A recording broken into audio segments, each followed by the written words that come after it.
Good morning from Bangladesh.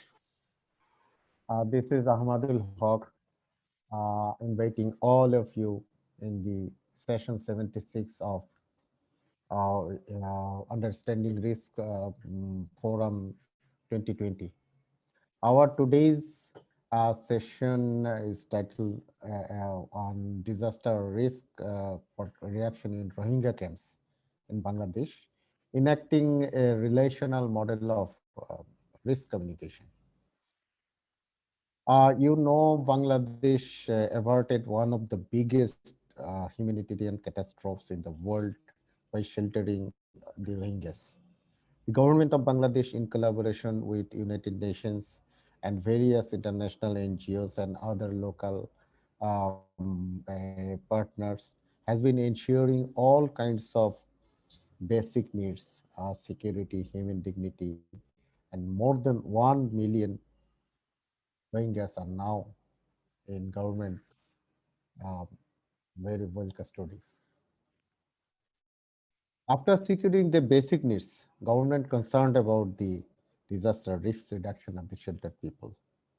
In the last 3 years, this is the best news we have ever heard. Not a single person has died of starvation or without treatment, or and no one's basic human rights have been violated. We are here to tell the story, how we streamlined ERR with all these successes. We talk about the relational model of risk communication. We'll talk on one of the main actors in risk reduction, that is Cyclone Preparedness Program, CPP, how the relational, and how the national DRR mechanism in place. We'll talk about enhancing resilience, women empowerment, and one of the most important part at the end, that is confidence rebuilding in the sheltered people. In the discussion period, anybody can ask question or make comment. You please use the chat box in the bottom. We'll try to respond in the open discussion segment. And I am reminding you, the program is being recorded. I will request participant to mute their speakers, and their video is open. You can use as your wish. I'll not wasting time here. I am requested Professor Raul Lizano of New York University to talk about the relational model of risk communication in the camps with his field research in Bangladesh and working experience with the refugees. Raul, floor is yours. Oh, thank you, Director Hawk. Hello, everyone. I'm Raul Lejano. I teach environmental education at New York University. And I've had the privilege of working with Director Hawk and the CPP around risk communication in the Rohingya camps the last few years. But before we talk about the Rohingya situation, I'd like to structure the presentations with some key ideas that I think connects the work that my collaborators will be presenting. So we use the word relational to emphasize that the risk communication that my colleagues practice can be relationship building, where people are not just passively receiving information from experts, but they also are active proponents of the program. The community residents engage in risk communication themselves. They become experts. So if you look at the next slide, there are some key concepts that I'd like to point out. The first being empowerment, where community residents are transformed from being not just passive recipients of the program, but active partners so that they run the program. And this is a particularly key issue with the Rohingya. How do you empower such a disempowered set of refugees? The other thing that we stress is that of translation. See, our goal is that everyone becomes a risk communicator, everyone in the community, children. For that to be the case, we have to translate all this technical knowledge into everyday narrative, the peer-to-peer model, so that everybody can tell the story of what risks they face and how to be more resilient. There's also this need to to teach. My colleagues in the Philippines use the phrase teaching to the nth. The idea is when everybody in the community is a risk communicator, they're also teaching others how to communicate the same message. Um, there's also this idea of care. And later on, we'll have a presentation on this, but a key to the future we recognize now is women have to transform these movements and take on leadership roles because that's the way that the movement, the organization, is able to care for the entire community. And the last thing is in reach, which is just a play on words. Instead of outreach, we're really building risk communicators into each community. So the next slide shows you what it looks like in the Rohingya camp, Camp 4. And you can see it's in hilly areas with denuded areas, so no vegetation. So you can see that a real hazard here, aside from regular hazards with tropical cyclones, is that of mudslides, landslides, and the rest. Next slide. The next slide shows a little bit of what our workshops are like with the Rohingya settlers, which is people take technical bulletins and they translate it into everyday language. So it's just translating, and the residents practice that too. And this next one, I just want to show a quick video of the scene. In one of the camps, this is the site of a mudslide 2 years ago. And so you can see what goes on here with these torrential monsoons and tropical cyclones. And so this is the setting where we do our work. And in the last slide, I'd like to just point out how the work of the different organizations exemplifies the relational approach. Starting with the next presentation from Director Hawk and from the CPP, Cyclone Preparedness Programme, I want to point out this is an important program for everybody in the DRR community to study and learn from. They are made up of volunteers. Volunteers make up most of this program, and how they did it is something that we all can learn on, the international community. And then Achala Navaratne from the American Red Cross, Red Crescent, will talk about translation work, not just translating technical information for residents, but for the entire international community of actors around the camps. And Dilruba Haider from UN Women will talk more about this goal of transforming the role of women from vulnerability to strength and the gaps involved. And Svarna Kazi from the World Bank will then talk about how when we're doing all these soft programming, risk communication, we have to back it up with hard assets. And lastly, BDPC, Muhammad Saidur Rahman, will talk about these assets. How do we get community to own them? And so thank you for your time, and I hope you enjoy the presentation. The last slide is just illustrating. It's anecdotal, but what does disaster risk reduction mean in Bangladesh? Well, this is a graph of fatalities from tropical cyclones.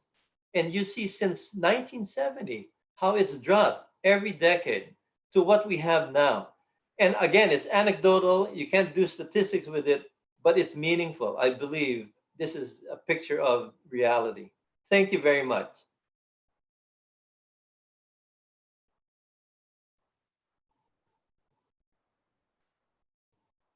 Oh, you have to unmute, Director Hawk.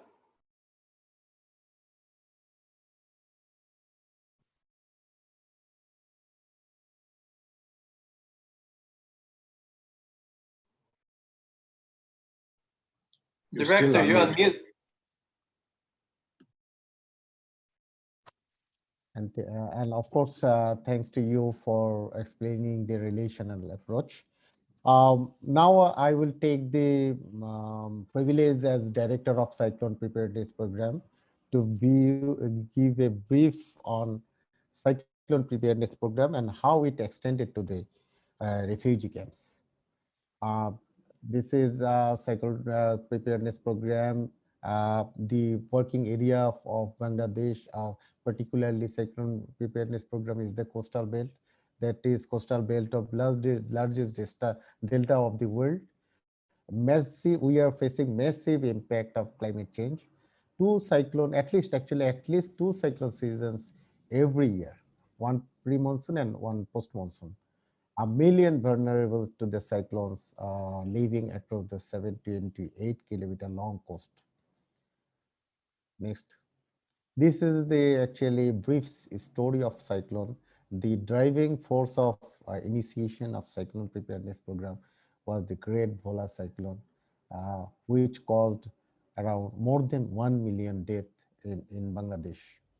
Uh, since after the devastating cyclones, with the call of the then United Nations and the then IFRC, that is League of Red Cross, Bangladesh government and Bangladesh Red Crescent Society jointly initiated this program. This program is working since 1972. Now we are covering 19 coastal districts, and I said earlier, almost 40 million people are benefited directly or indirectly benefited from us. We are switching, though we are mandated to response in cyclones, but now we are switching to multi-hazard responses. The significant role of CPP can be showed as the death toll minimization from 1 million to single digit in recent times. Thank you. Next. This is Cyclone Preparedness Program. Our basic works, actually basic 5 works. Yeah, that is early warning dissemination, evacuation, search and rescue, primary healthcare, and supporting the relief and rehabilitation work. And other things we are doing in the normal time awareness, and now we are doing some multi-hazard risk management in the coastal belt of Bangladesh. Next. This is the workflow of CPP from national headquarters to 7 zones, 41 sub-districts, and 355 unions. Actually, from the union level, our volunteer mechanism work.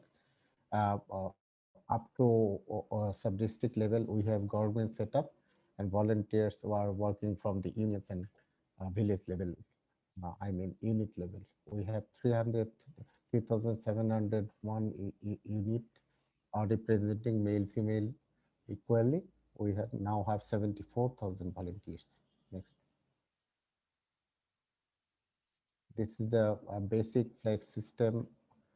Flagging means actually visibility of early warning messages and easy understandability of the signals.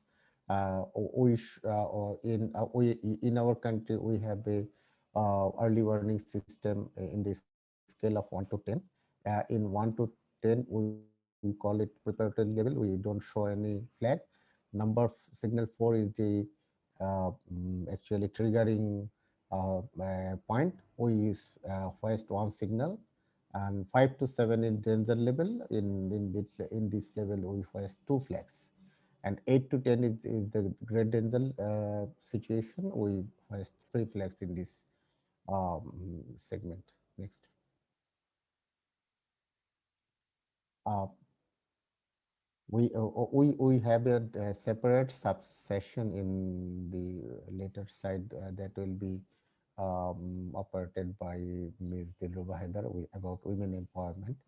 CPP most particularly is in a women empowerment mode recently. We have doubled our women volunteers to make the balance. And in the broader context, we are actually focusing on gender inclusion and female empowerment, and promoting gender responsiveness, most particularly in disaster risk reduction. And of course, we are dreaming to develop inclusive and equitable DRR. Next.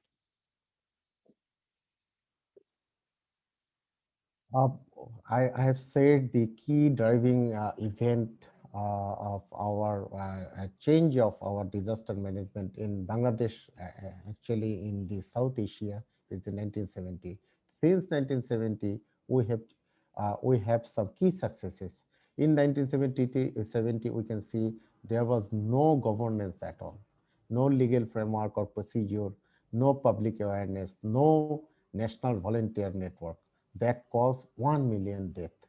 But what we can see in the 2020, strong governance, political willingness is there. Previous slide, please. Disaster Management Act, Standing Order on Disasters are there. Widespread public awareness, more than 75,000 volunteers across the coastal belt. And we have a people-centered disaster preparedness system. Thank you. Next. Um, Thank you for actually I was with the introduction on CPP. Now I will be entered in the extension to the camp. How CPP set the early warning system and risk communication in forcibly displaced Myanmar nationals. This segment will be jointly presented by me and Achala Navaratne. Next, please. 2017, I have seen the most devastating influx in the history. Around 1.1 million people are now in Bangladesh. Very small nation, you have, you know. Next, next. How CPP in camp settlements of Cox's Bazar. CPP host community volunteers, you know, we are covering the coastal region of Bangladesh. We extended the national disaster system, national, most particularly early warning dissemination system in the camps. Uh, Preliminarily, our volunteers supported with other works other than the DRR. We extended the DRR actually happened from February 2018 with support of BDRCS, IFRC, and most specifically American Red Cross. We formed 3,400 camp volunteers in the camps, 100 volunteers in each of 34 camps. The volunteer units are gender balanced. We primarily we have used existing safety unit volunteers from UNHCR, IOM, and other site management agencies. This was, though it is administered by the government, formed by the government, but it was joint effort of CPP, BDRCS, IFRC, Triple RC, ISCG, UNHCR, IOM, and other site management agencies. The camp volunteers trained, actually, this is the main thing, they are trained to respond in multi-hazard disaster, first aid and safety. How we prepared them? We gave them training.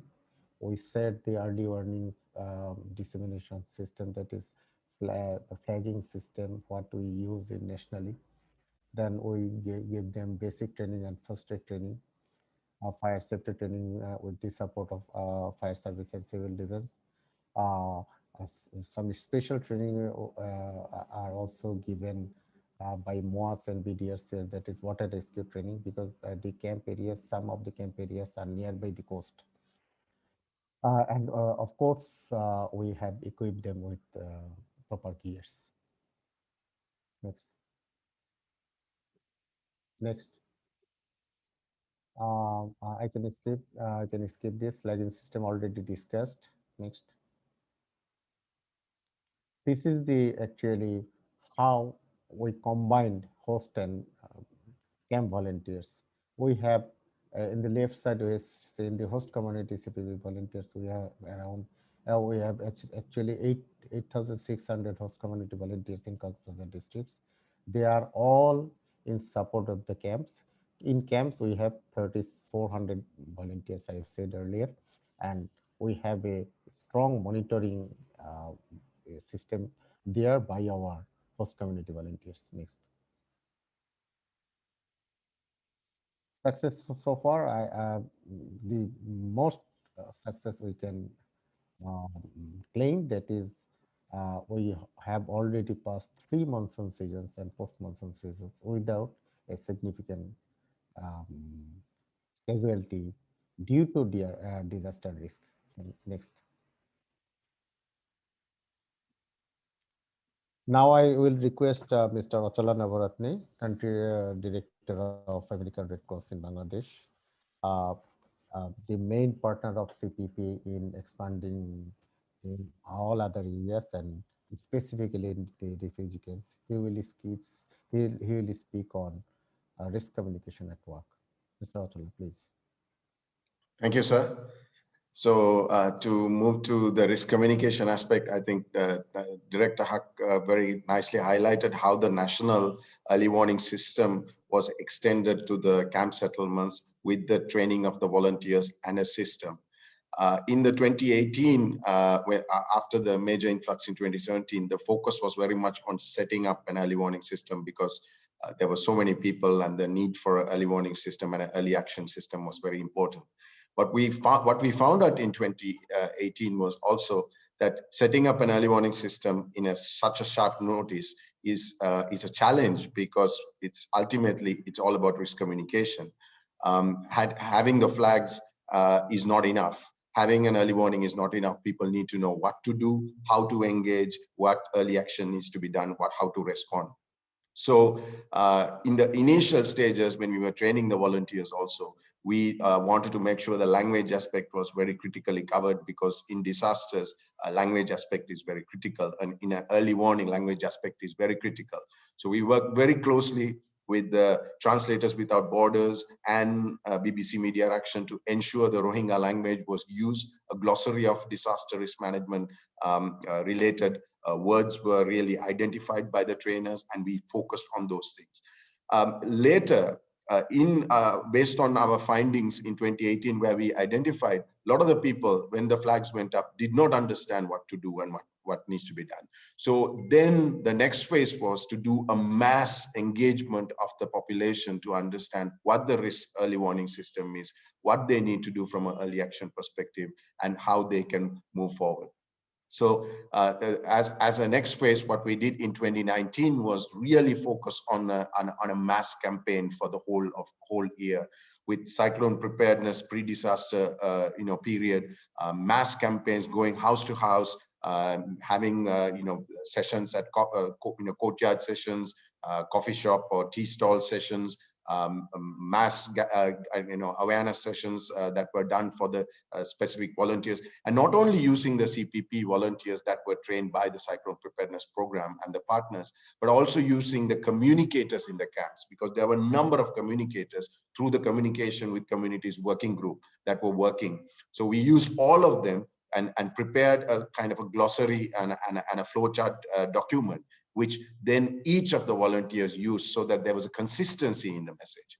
Basically, to come back, it was basically that all the refugee volunteers themselves were leading that engagement.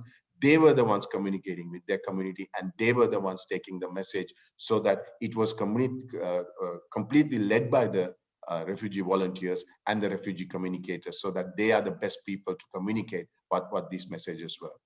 On top of that, as the volunteers, the cyclone preparedness, specifically the trained volunteers, they also had to do certain drills and preparedness on every pre-disaster session. So those were also used, one, to train them, but also to communicate what capacities in the camp, so that the people in the camp, the refugees, understand who is there, who will come to respond, and how they need to also engage with those people. So what early actions they can take, what messages they need to ensure, differences between flag 1, flag 2, and flag 3, all those things. So again, that was more of large-scale drills, which sometimes look like big dramas, using a house-to-house engagement. All of this was done in the last 3 years to make sure that at a household level, the individuals knew what needs to be done.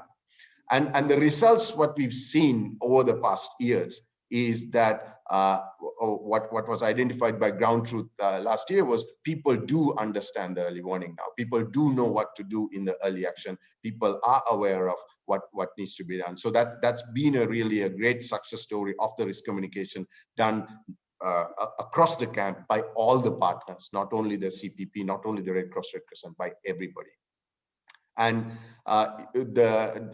this was quite visible in this year when Cyclone Amphan came, and also we also had the COVID crisis, where again the same risk communication methods could be used using the same channels, so that the COVID messages could also be taken. So we've reached close to almost 1 million population in the camps through these communication methods, again similar to the cyclone methods. When Cyclone Amphan came, the first time the flag 3 went up in the camps, people knew what to do. People were able to take action because these measures had been put into place. Again, this is not only focusing on the refugees itself, because there is a large humanitarian community who also needs to understand the national early warning system and what is there and what early actions need to be done.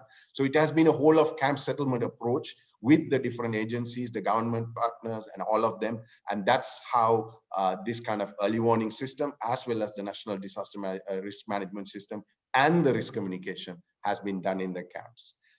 So yes, last but not least, to thank everybody who has been part of this, led by the government of Bangladesh and the key partners like Communication with Communities Working Group, ISCG, and every site management agency and the UN, INGO, different partners who have been part of this process, because all of this has been done in partnership with them, but with the refugees at the front and at the center of this risk communication and early warning system.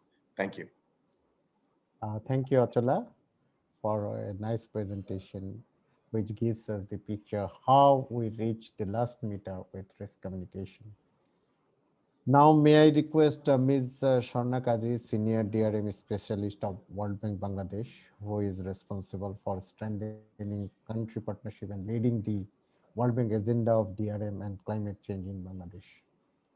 He is speaking on Bangladesh journey towards resilience. Ms. Sharna Kazi. Thank you, Ahmed Bhai. The presentation I'll be giving is Bangladesh's story of resilience. It's the story of the systematic efforts put in place over the last decades toward enhancing resilience, from building multi-purpose disaster shelters to strengthening and connecting communities, and how this has led to a resilient nation. Thank you. Next, please. At first, Bangladesh is a vast serene delta landscape, but all is far from calm. By the virtue of its geography, Bangladesh is exposed to floods, cyclones, storm surges, landslides, and even earthquakes, and sits on the front lines of the battle against climate change. The magnitude of disaster risk faced by the country in terms of hazard, exposure, and vulnerability is unparalleled. A nation of 165 million, it's also among the world's most densely populated. Ranked number 1 in vulnerability to tropical cyclones, 65% of the nation is less than 5 meters above sea level, and every year a quarter of the country is flooded. Bangladesh is also dealing with a humanitarian crisis, as you've just heard. Since 2017, more than 740,000 Rohingya fleeing conflict in Myanmar have fled to Bangladesh. This exodus brings the total number of Rohingya to around 1 million in what is one of the largest forced displacement crises in the world.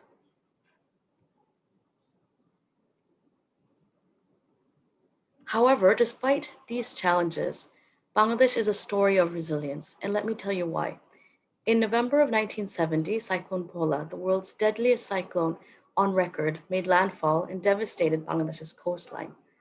Last year, I traveled to the island of Monpura, which was among the worst affected by Cyclone Pola. And there I met a woman who had lost much of her family during that 1970 cyclone. And I asked her how things are now. And she said, life is so different since then. Now we're alerted. We know when the cyclone is coming. We have a place to take shelter. And I'm able to save myself and my family. Her story echoes that of millions of Bangladeshis. According to official estimates, Cyclone Pola killed over 300,000 people. Fast forward 50 years, cyclones of comparable intensity resulted in 3,000 lives lost. Fatalities have declined 100-fold over these past 50 years. Next, please. This remarkable progress is the result of Bangladesh's systematic investment in resilience over the last decades, protecting lives, livelihoods, and assets from disasters has been key to Bangladesh's development strategy. The first project supported by the World Bank was a cyclone protection and coastal area rehabilitation project in 1972. And over the past 50 years, Bangladesh constituted disaster risk reduction policies and plans, enhanced systems and institutions, invested in climate resilient infrastructure, and supported communities. Investments include protective infrastructure, such as these multi-purpose disaster shelters. Under the World Bank supported project, the Multi-Purpose Disaster Shelters Project, 1,000 shelters are being constructed and rehabilitated across Bangladesh's coastline, as well as around 400 kilometers of access and evacuation roads. This is very closely integrated with the long-standing Cyclone Preparedness Program you've just heard about, which is supporting community-based early warning systems my co-panel just showcased. Next, please. So these disaster shelters, they're multi-purpose in a simple yet innovative way. Throughout the year, they serve as schools, and then they become safe havens during disasters.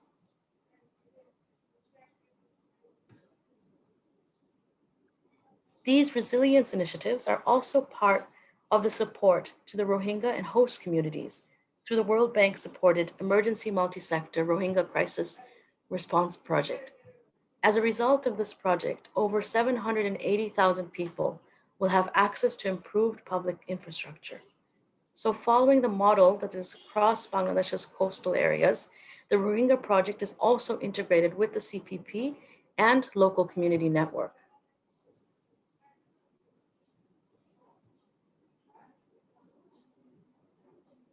2020 will be the year the novel coronavirus had took over and the global pandemic shut the world down. However, for around 1 million Rohingya in Bangladesh, it was a year of safe refuge and hope. The local host communities were the first responders, giving food, water, shelter, and whatever humanitarian assistance they had to support the displaced people. Next, please. So in the journey of resilience of Bangladesh, it can be seen how the government demonstrated that investments in sound structural interventions combined with community-based early warning systems saves lives and reduces economic losses, and how the relationship between the communities supporting one another is what protects these development gains and reinforces future sustainability. Thank you. Thank you, Sharna, for a comprehensive presentation of Bangladesh towards resilience. And thank you also for showing us the World Bank interventions in the refugee camps. Dear viewers and listeners, gender is one of the basic concern in the journey of whole of society approach. Ms. Dilruba had leading the climate change, DRR, and humanitarian portfolio of UN Women Bangladesh. She is focusing on key advancement of women empowerment in Bangladesh, mainly in the field of DRR. Ms. Dilruba, please. Thank you very much, Mr. Ahmedul Haq. We have just heard about the commendable strides forward with regards to disaster management and risk reduction in Bangladesh. But as Mr. Ahmed just suggested, I want to delve into the aspect of disaster management and risk reduction where we haven't been able to move ahead as much, and that's the gender aspect of it. So all our efforts are to protect people. Mr. Ahmed also made it very clear that the disaster management of Bangladesh is really people-centric. Now, people consist of men, women, children, and gender diverse people. The socioeconomic conditions, perceptions of risks and needs are actually different for different groups of people. One solution actually don't fit them all. Hence the importance of gender lens to all that we do.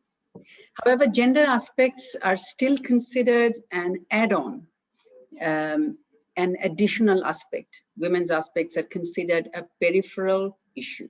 Many a times in DRR actions, we remain oblivious of the fact that women and girls constitute the majority of the at-risk population, and therefore the risks and vulnerabilities of women and girls deserve special attention.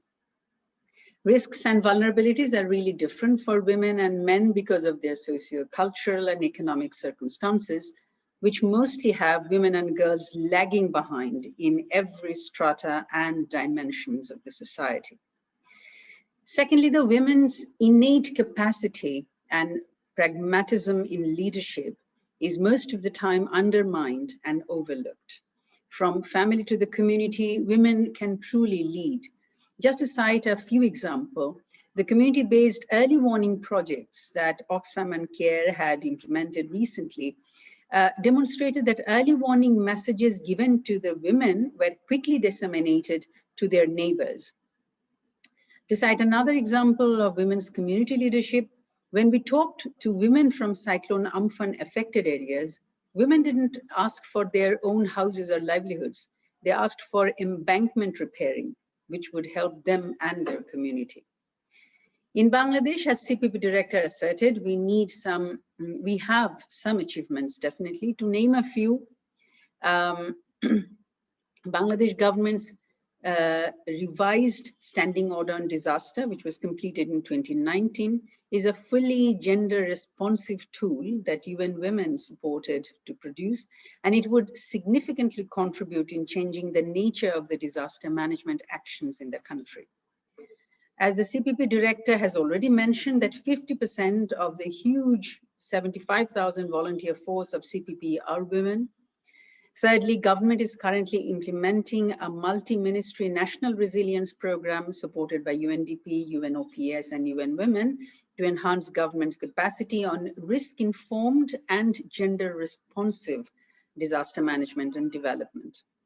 Bangladesh Bureau of Statistics, with UN Women support, has developed a protocol and guideline for collection of sex, age, and disability disaggregated data.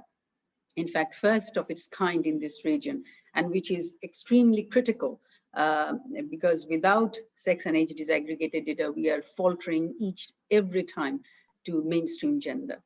And local government and engineering department of the government, which is primarily responsible for rural infrastructure, has developed a gender marker for infrastructure. So some significant progress has been made, but we still have a long way to go in order to make disaster risk reduction and management gender responsive. For that, I want to make a few very quick but key recommendations. First of all, we need to do a national level gender analysis of risks, vulnerabilities, and capacities of women, men, boys, girls, and gender diverse population to make informed decisions for DRR and disaster risk management actions. We need to bring women into leadership positions and develop their leadership capacity, while also create the environment for the women to operate and lead. In disaster management committees, for instance, there are some women members, but the environment is so that in most cases, women don't even attend the disaster management committee meetings, and we need to change that. We need to strengthen women's agencies, that is ministries and departments of women, women's organizations to defend the interests of women and girls. Finally, we need thousands of Ahmedul Haq, the director of CPP, the way he has been spearheading gender mainstreaming in CPP, that's really commendable. So we need to sensitize the people at the helm of things who are making DRR policies and programs so that they recognize the critical importance of the gender lens and support as well as actively engage in women's empowerment in DRR. So, so that women, men, boys, girls, and gender diverse groups alike addressing the differential needs of each group.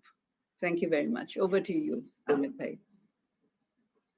Ruba, for showing us the encouraging scenes of disaster, women empowerment in women, not only empowerment and advancement in DRR, and of course, special thanks to you for giving some sweet words about CPP's women drive.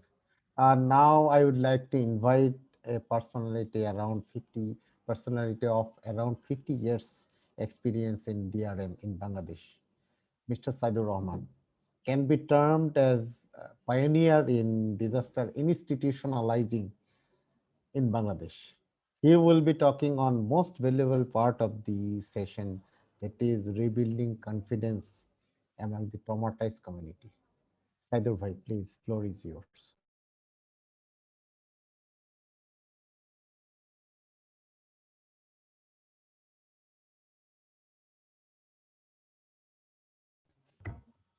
Assalamu alaikum. Walaikum salam, Saidur Bhai. First of all, I'd like to thank Director Hamidul Haq for the kind words about me. Secondly, I couldn't agree more with the recommendation made by the previous speaker, my colleague Dilruba Haider.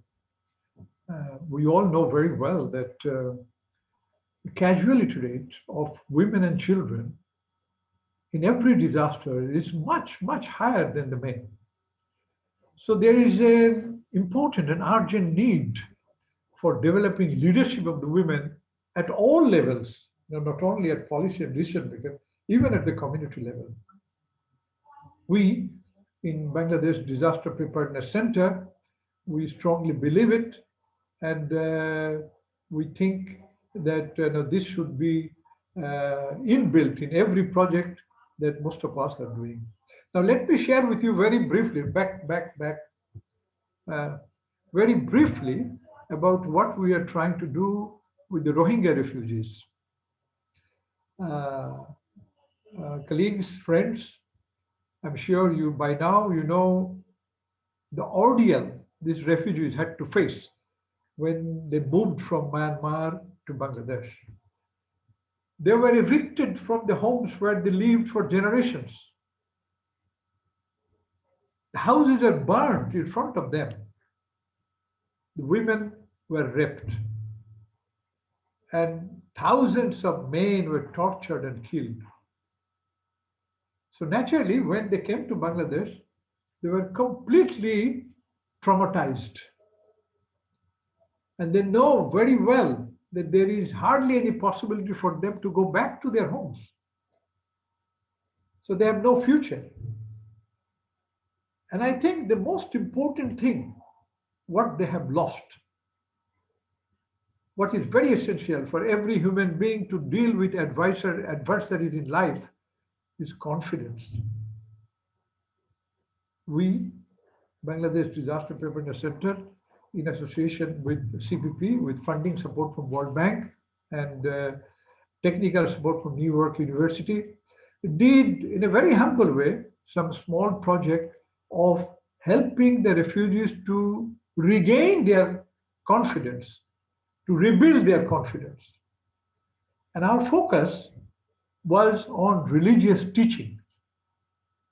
I'm sure you know that most of the refugees, I think 99% of them are Muslims.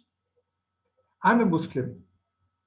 And I know in our holy book, Quran, our Creator has mentioned in many places that if you are a true believer, don't give up hope. Try, try, try again. So we try to promote that, and not by paid staff of BDPC or by the CPP volunteer, but we identified leaders of the community who are trusted, who are on whom the community people have confidence.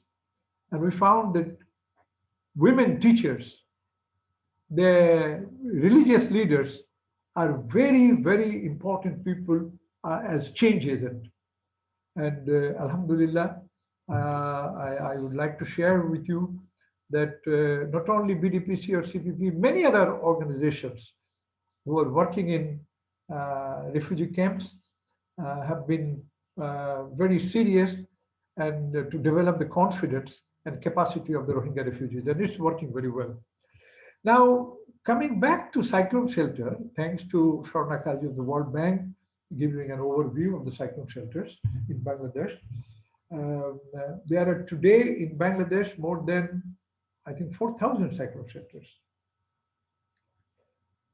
Only 12 of these 4 cyclone shelters are owned by the people in the truest sense of the term. And we are very fortunate to be involved in designing the concept of ownership of the shelters, ownership of management, and our approach that whatever we do at the community, that should be driven by the community, not that we go and tell them that this is what you should do. And the community must own every aspect of our activity in the field level. And it should be managed by the community. Now, let me share with you very briefly, how did we engage the community? The communities, we worked together, we mobilized the community months before the cyclone shelter was constructed. The communities were involved in identifying the place where the shelter should be built. They contributed not only land, but money, although a chunk of the money came from the Swiss government, but every individual, every family in that catchment area of the cyclone shelter contributed something. I tell you, my dear friends, even a beggar contributed 5 cents, 10 cents. Why? Because that really gives them a sense of ownership of the building. Now, we follow two-way approach. Next slide. And is most important thing is social mobilization in the truest sense of the term. We should recognize that they have the right. The social mobilization should be based on rights issue, not that we are going to do any charity to them. They have the right to survive. It is the responsibility of the government and the development partner and the NGOs to give them the right back. The second approach was bottom up and top down, empowering the community so that they understand the importance of it and they take control of it.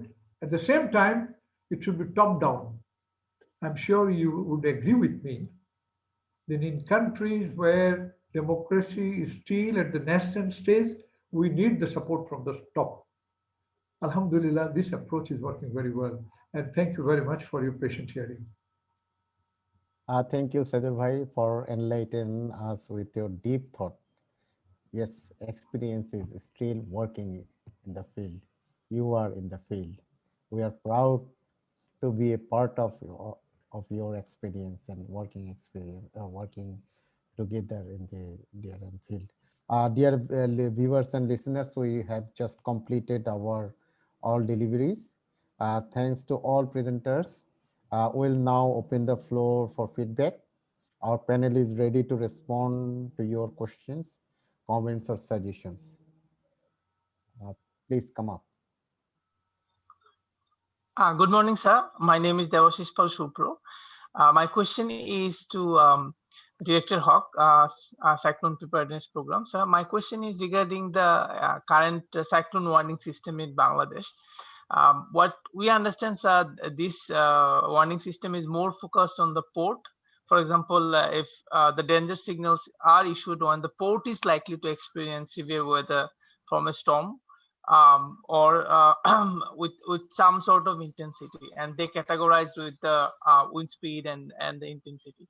So my question is, whether the government has any plan to have a more robust warning system or customized warning system focusing actually on the risks of the people rather than the risks to the port. Yeah, I'll stop there. Thank you. Thank you, Mr. Shubro. I have seen you have raised hand from the very end, very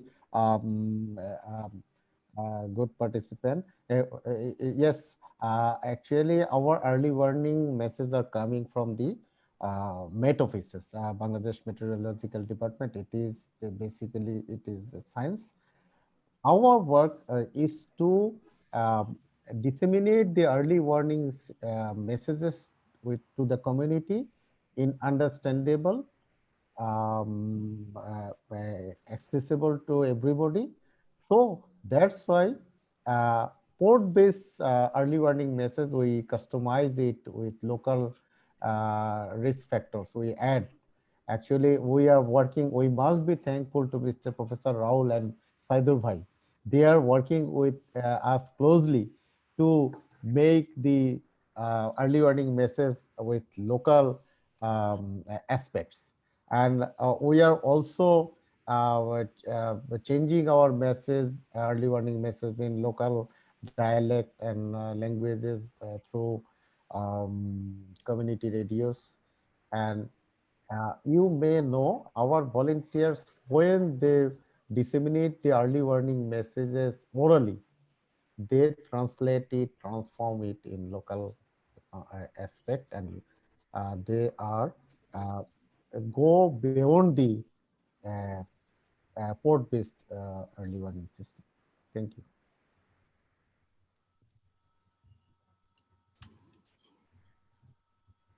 So I see a number of questions in the chat. Okay. Anyone you want to respond, Achala? I think there's one for Swarna.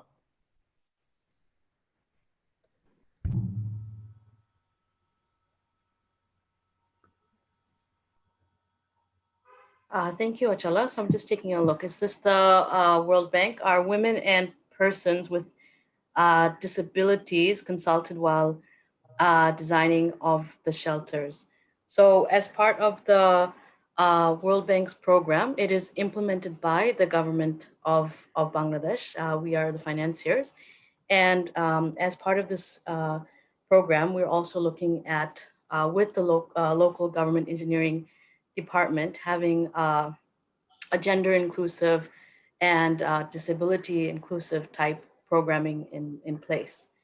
All of our projects include a very strong gender sensitivity as well as safeguard sensitivities in designing of any kind of program. And this includes all types of consultations with the communities. And as part of the current emergency multi-sector Rohingya crisis response project, that is also part of how this programming is in place. The current shelter designs have had consultations with these communities. In fact, even prior to the program even starting. I mean, this is really how they have to be designed. So I would say, yes, they are part of that consultation process. And the shelters are designed keeping those factors in mind as well. There's a recent, I think there was just a recent report that you'll see that's come out, and I see one of my colleagues, I think she's on this call as well, is specifically looking at inclusion aspects in bank-supported projects.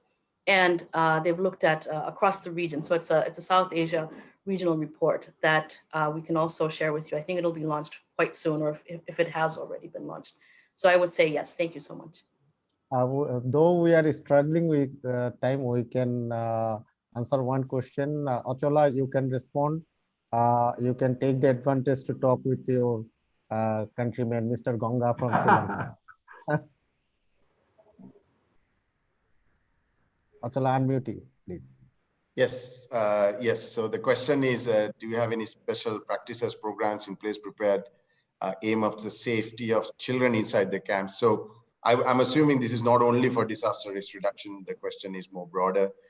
There are a number of organizations, specifically UNICEF, Save the Children, and a number of others who are very much focused on both the educational aspects as well as the safety, safe spaces in the camps.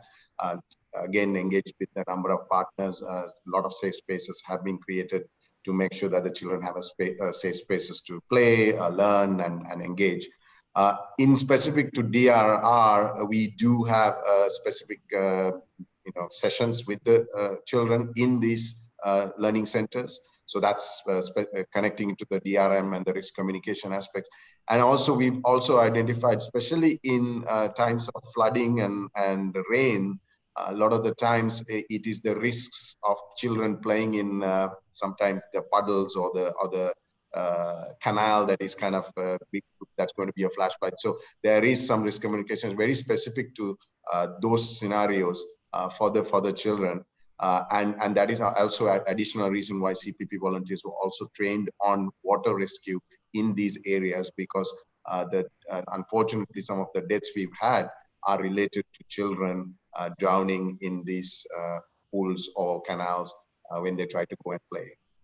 I hope that answers the question. Over to you, sir. Thank you, all the panelists and all the participants. Actually, we are already crossed our time. We should value the norms of the host. So still we have a few questions to answer, but actually you can mail us, we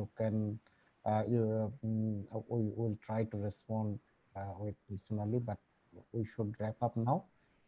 Thank you all the panelists, the World Bank, the understanding understanding risk forum organizers, and of course our viewers and listeners.